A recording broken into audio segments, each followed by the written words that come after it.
untuk bagi masa untuk sendiri lah. Tak salah nak nangis, tapi jangan nangis sampai mula-mula kan. Betul. Saya setuju sangat sebab kadang-kadang kan kita kan macam dalam kehidupan yang busy, macam kita tahu kan bahawa aku seorang penyanyi, pelakon, ada macam-macam lagi buat. Jadi bila kita dengar lagu tu kan, macam kita boleh relate sebab antara benda yang jarang kita buat adalah bertenang.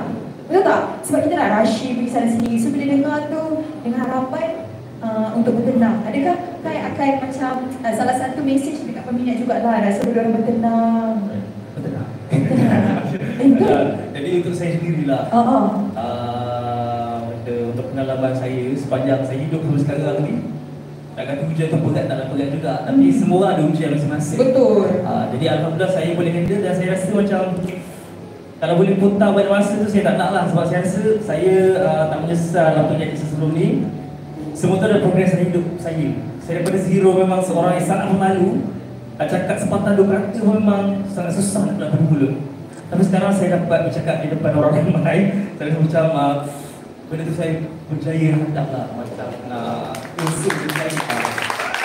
Betul? Kan? Itu semua susah je orang. Tapi sekarang saya rasa Kai Bahar boleh MC pula. Banyak cakap ni. Tak adalah, gurau je. Tapi saya rasa itulah progres seorang yang bernama Kai Bahar. Dan di belakang seorang yang bernama Kai Bahar sentiasa ada Kai Bahar Empire. Saya rasa fans Kai semua memang betul-betul supporting. Rasa macam tu tak? Sangat-sangat. Sebab saya rasa dekat mana-mana event ke konsert mesti orang yang datang. Bukan-bukan ni juga orang kata saya. Daripada dulu dah almost 8 tahun main sama juga. Terima kasih. I love you. Dia kan saya. Ya, dah I love you. Okey, tapi sebenarnya sebab itulah untuk tunjukkan betapa sayangnya Kai Bahar dekat Kai Bahar Empire dan juga special untuk rakan-rakan media. Sebenarnya tadi Kai nyanyi pun kira macam first time kan nyanyi live. Yes, lagu baru saja rilis. Tapi music video tak keluar lagi. 8 malam ni. Tapi orang saya akan tayangkan sebentar saja lagi. Okey, sebelum kita semua saksikan music video beri sedikit waktu, ada tak macam teaser daripada Kai? Apa yang diorang boleh expect dalam beberapa saat lagi? Maksudnya?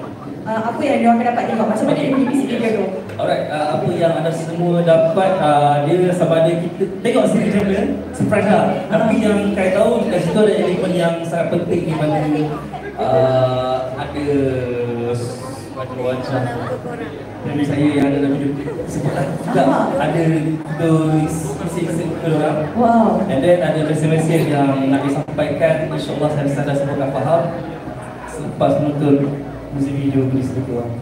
Baiklah, anda akan menyaksikan Beri Sedikit Waktu music video secara pertama kalinya lebih awal dari orang lain. Kalau yang lain akan tengok di YouTube pada jam 8 malam ini di YouTube, tapi anda duduk di time zone yang lain. Waktunya berbeza. Sekarang kita di Europe.